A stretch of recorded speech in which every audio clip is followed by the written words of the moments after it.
I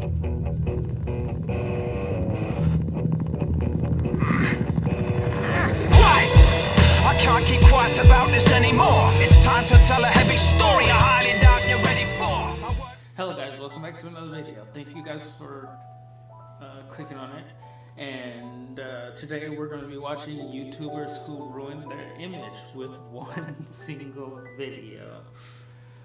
I hope you guys enjoy this. This is by SunnyV2. If you like what he does, please like, subscribe, and you can comment on his videos. And with all that being said, if you guys enjoy this, please like and subscribe. With all that being said, let's get into the video.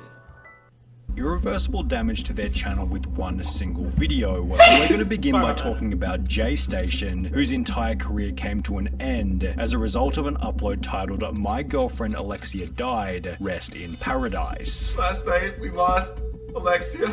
Around 11 p.m. I got a call from her parents telling me what happened. J-Station stated that his girlfriend Alexia had gotten into a car crash and as a result had tragically passed away. J-Station would also go and visit his girlfriend's memorial on the side of the road. This is actually the same road that she passed away on, guys. I'm getting so emotional just being on this road. Where J-Station seemed so emotional that he could barely get out of the car to look. Hey man, everything's gonna be okay. Let's just go say the final goodbye for her.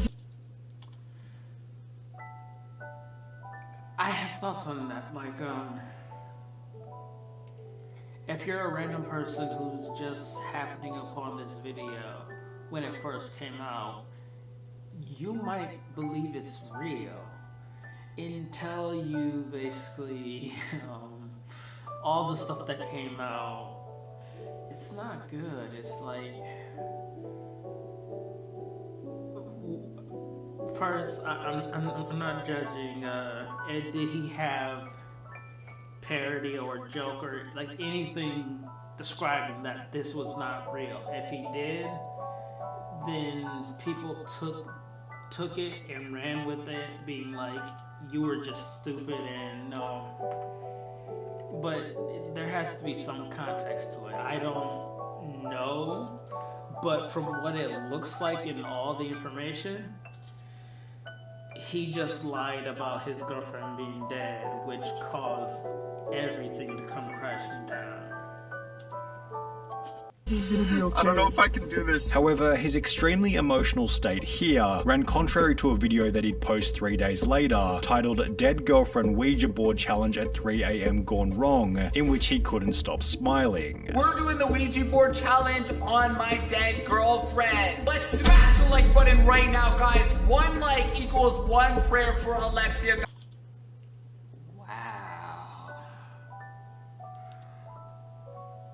If someone you cares about dies, I hope your first thoughts are not, let's make a video using a Ouija board and try to contact them. Which what makes this look even worse is, yeah, he's chipper, smiling, the tone is not somber. It doesn't seem like this is denial. It's like, it just seems bad. Guys, rest in peace. J-Station's complete lack of emotion in this new video led fellow Canadian YouTuber Some Ordinary Gamers to call the Canadian police and see if any Alexia Morano had recently passed away. No, I don't have anything by that name on the system. Nobody by that name specifically has suffered any form of death, right? No, I have an Alexia, but there's no death on that. As mentioned by the police officer, nobody by the name of Alexia had died, and after other channels such as Penguin Zero covered the story, Alexia came forward to confirm that she was still alive. I'm sure a lot of you are really confused as to what's going on right now between me and Jay and the videos that he posted. Alexia would go on to explain that she had nothing to do with the J-Station videos. I was not a part of any of them. It was just Jay, and I didn't even know what he was going to say in those videos before before he posted them. And as a result, the two had broken up. I felt like he was just constantly being mean to me for some reason. The times that he was mean to me, it's just like he was so mean. However, J-Station then clapped back by showing Alexia helping out with the videos before trying to expose Alexia as being the crazy one out of the pair. You are honest to God crazy. I've been a good person to you, Alexia. You're a trash human being. Look online. Everybody hates you, Jay. This one original video didn't only lead to the collapse of their relationship, but it would also eventually result in J-Station's entire channel being deleted. Therefore, J-Station probably should have gotten some advice from Sam Pepper, who had already ruined his image by posting an idiotic fake video. It went by the now infamous title Killing Best Friend Prank, and it began with Sam stating this. Let's see how he reacts to his best friend of 5 years being killed in front of him. The premise of the prank was that two friends get taken to a rooftop somewhere where one of the friends who was in on the prank is shot with a fake gun to see how the other friend will react. Even though they eventually reveal that the whole thing was one giant prank, the absolute magnitude of the stunt helped it to go viral, racking up over 9 million. In all honesty, it was just a bad video. It's like more forethought should have went into the video, because a lot of people have done stupid stuff like this and their reputations weren't as badly damaged. It's like they should have had more of a thought of maybe people are gonna have a bad reaction to this later down the line. Like, they should have thought about it, because yeah, it just went horribly for them. Views in a little over 3 weeks. But while the extremity of the video helped it to go viral, the prank also began to receive an unbelievable amount of backlash. It was obvious that Sam didn't care about the controversy in the beginning, as he'd respond to the drama by promising to delete his YouTube channel if he was donated $1.5 million on GoFundMe. Your goal's pretty steep here, $1.5 million. I just thought, if everyone hates my channel so much, they gotta put that money where their mouth is, you know? Yet this only seemed to add more fuel to the fire, as he was still getting heavy backlash over 3 months later, at which point it became all too much to handle.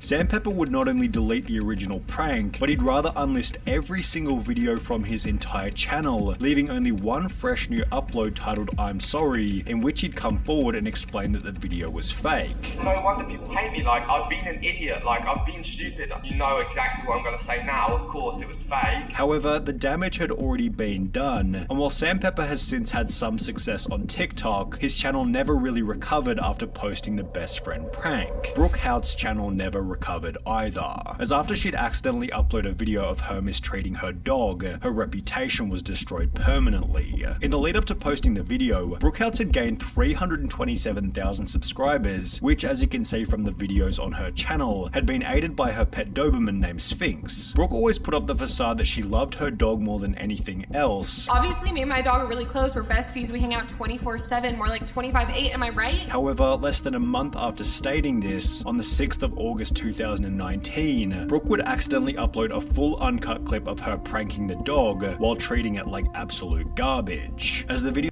If that was just the clip people were saying she abused her dog with, because I didn't see the video.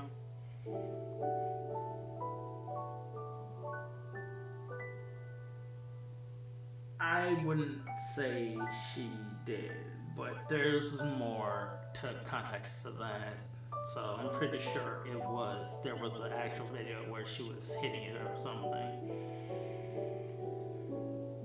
But dogs like to play rough. I've had big dogs. I've had pit bulls. I've had Rottweilers. I've had the occasional golden retriever. And if you're pushing them and playing with them, they get in, they like to wrestle.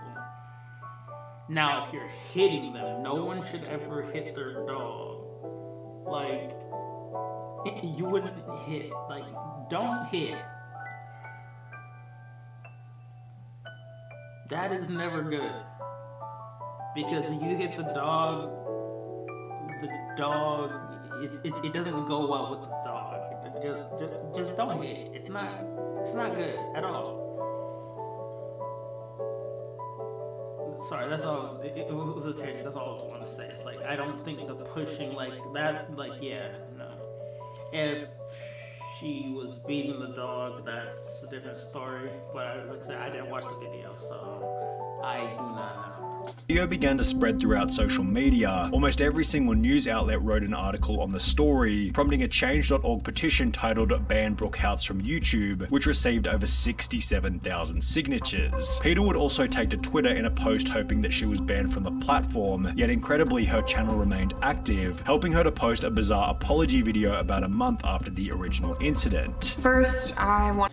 And the type of dog she has, I believe someone else said it.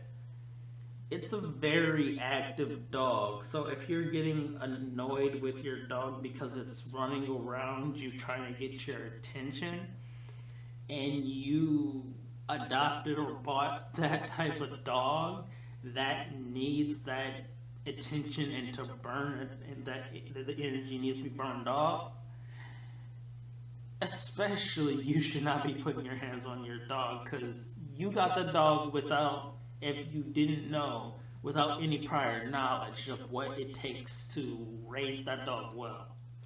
I want to start this video by saying thank you. I just want to genuinely say thank you. Although this video did nothing to fix her image, as after taking a 7-month break from the platform, she'd returned with an upload titled Where I've Been, which received an impressively terrible 98% dislike ratio, solidifying just how much damage this one video had done. However, at least Brooke was never arrested for the controversy, as when Count Dankula posted a 2-minute 23-second clip of his dog, he'd end up appearing in court. The video was uploaded in April 2016 and the premise was as follows. Now I've heard this. I've actually seen a lot of videos with this. Apparently it was a lot of different cases. People doing like jokes, stupid stuff, and they get arrested for it. Like basically his. Oh, well, I'll let it explain. His girlfriend is always ranting and raving about how cute and adorable her wee dog is, so I thought I would turn him into the least cute thing that I could think of. In order to achieve. See? It was a joke. He was messing with his girlfriend, and he taught his dog to do what looked like a salute of, you know. But he got arrested apparently for this and fined. Like, I do not agree with that at all. It was a joke. It didn't hurt the dog or anybody. He didn't beat the dog. He did it to annoy his girlfriend. And he got arrested and fined. That's not okay. To achieve this, Count Dankula taught his dog to perform a very controversial salute, with the video racking up 2 million views in the weeks after it was uploaded. Initially, the video was seen as a bit of comedic fun. However, on the 18th of February 2017, approximately 10 months later, Count Dankula would post a picture to Twitter confirming that he'd been arrested and would have to appear in court for posting the video. 5 months later, Count Dankula would take to Twitter once again, stating, "Trial starts tomorrow, no jury, only a judge. But it will be an open trial, as in members of the public can attend, and as a result many fans showed their support at the trial." However, this didn't seem to have any impact on the decision made by the judge, who ruled Count Dankula guilty and ordered him to pay a $1,000 fine. See, that is wrong. That is that's not justice. That is literally silencing somebody from making a joke. Like, well, not to that extreme, I'll say. My apologies, I'll take that back. It's not. They literally were like, this joke, it got a lot of attention, probably some news media was like, he's horrible for this. And then somebody blew it out of proportion, which landed him in court. But the fact that nobody actually watched the video probably, or they did and they still went through with it, is what is horrible. The fact that it's like,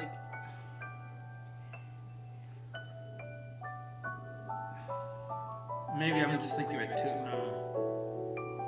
I'm trying to think of what good this would do, because it doesn't seem like it would do any good. There's a lot of ways, like if he was doing it out in the open to the group, it could terrorize or offend. I could understand being arrested, because that's wrong. But again, the context was shown, and in that context, I do not understand how he got arrested and had to pay the fine. That judge seems like they were already swayed one side and was biased, and this was literally just a punishment.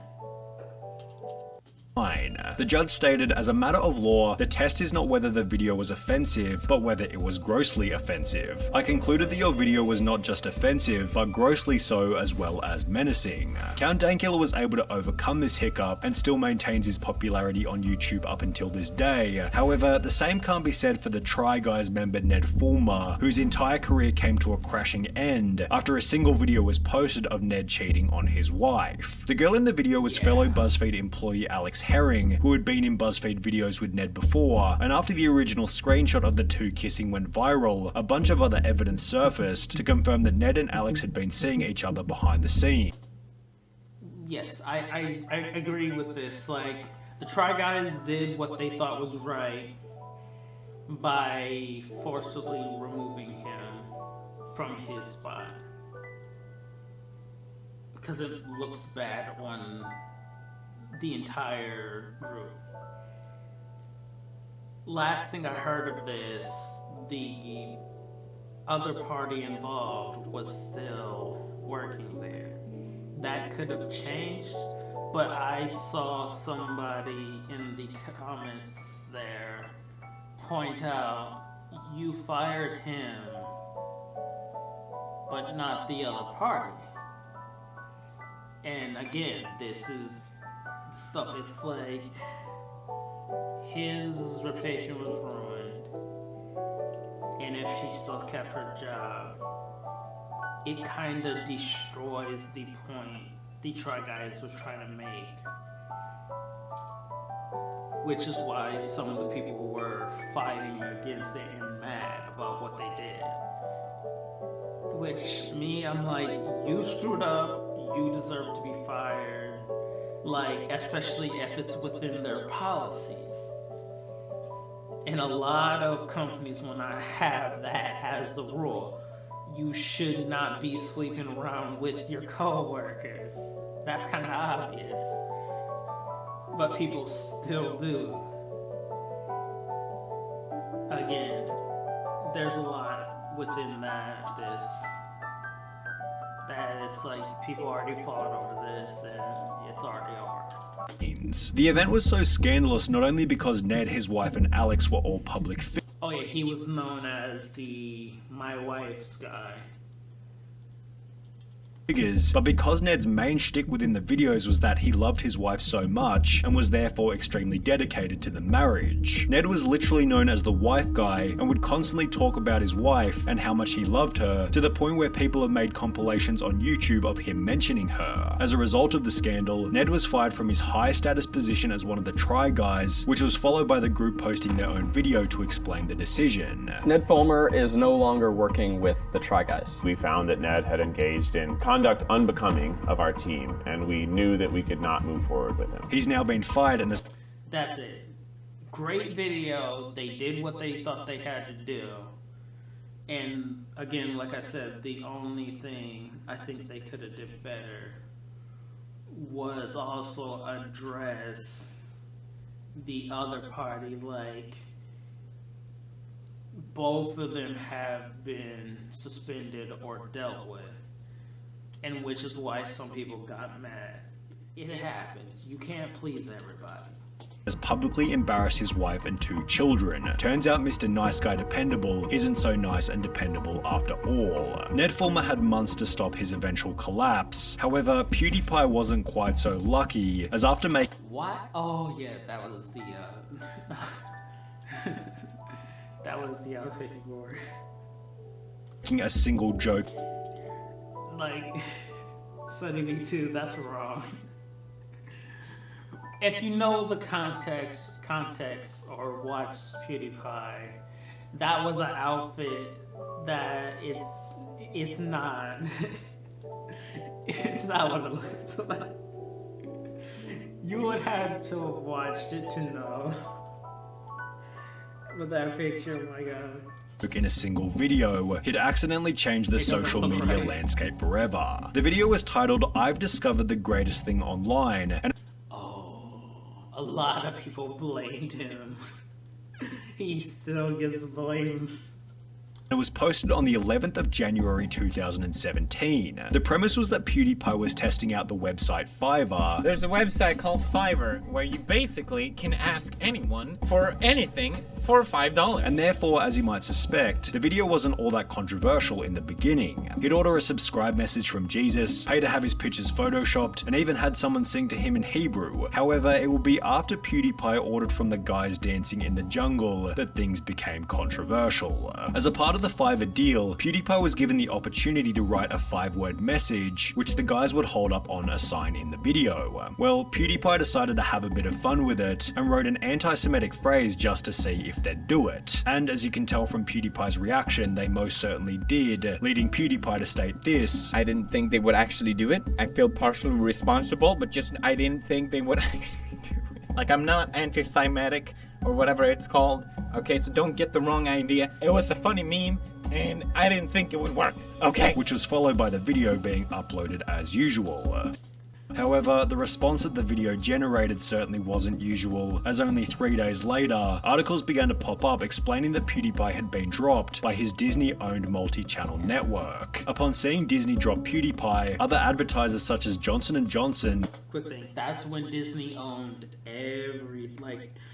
almost every single YouTuber I watched was affiliated with Disney. Even Markiplier had a Disney deal or something. It's like Disney was heavily into YouTube. The UK government, Coca-Cola and Dr. Pepper removed all advertising from the platform, fearing that they might be put beside some unsavory content. In order to get these advertisers to return, YouTube introduced the demonetization of non-family friendly content, leading some creators to instantly lose more than half of their revenue. With us, our YouTube money was cut by more than 60%. PewDiePie has since made a pretty good argument for why the adpocalypse wasn't really his fault. However, there was definitely no argument that Ryan Taylor could make after he'd post a completely unhinged video titled Nerf War in Toys R Us. The video began with the explanation. Who watched this? I did not see this. But, I'll continue. I was just saying, I want to know if anyone watched it, please tell me in the comments, like, what was the whole situation around this? Because I'm in the dark about this one. And that Toys R Us was closing down permanently, and therefore it would serve as the perfect place to have a Nerf war before they officially closed. However, for the exact same reason, the staff members seemed completely unconcerned about keeping their jobs and began to tackle the boys instantly.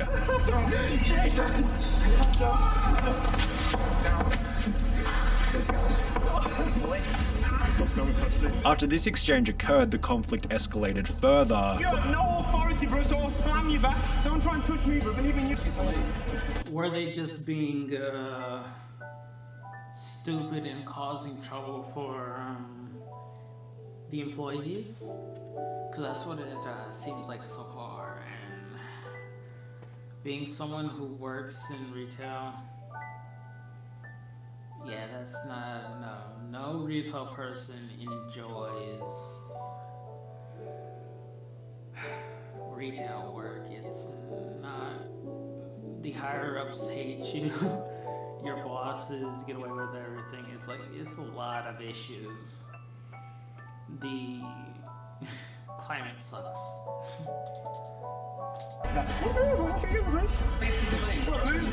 And the fact that this is Toys R Us and it was closing soon. So these people were going to be out of a job, sorry. I can tell they were probably done with it because it's like they have to rush to find different jobs. Because I guarantee their employers did not tell them to look for other jobs. They were just like, sucks to be you, find something else.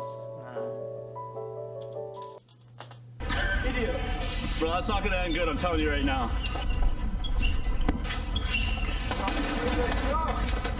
Ready?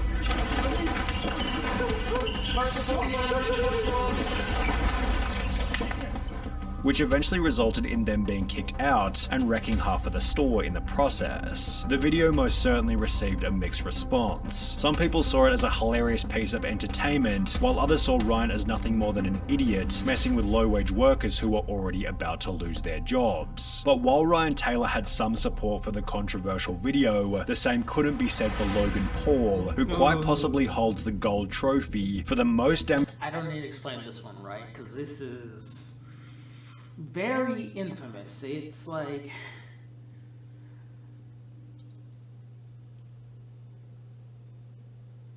it was a no thought moment that he...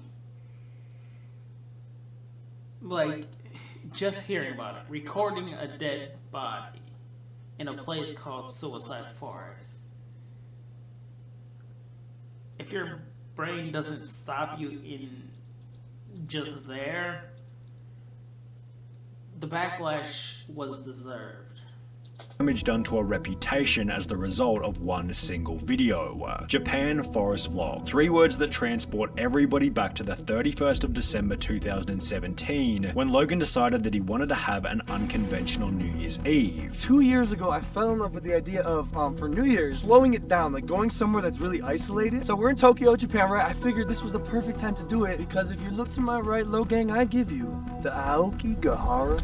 Ooh. After deciding to camp in the forest, Logan and his crew found someone who had recently passed away, and while Logan was extremely serious in the beginning, it wouldn't be long before he began to make jokes. At this point in time, Logan was one of YouTube's most hated creators, so when he uploaded the video, it created the perfect storm for the entire world to pile on with criticism. The pressure put on Logan prompted the now iconic "So Sorry" apology. I've made a severe and continuous lapse in my judgment.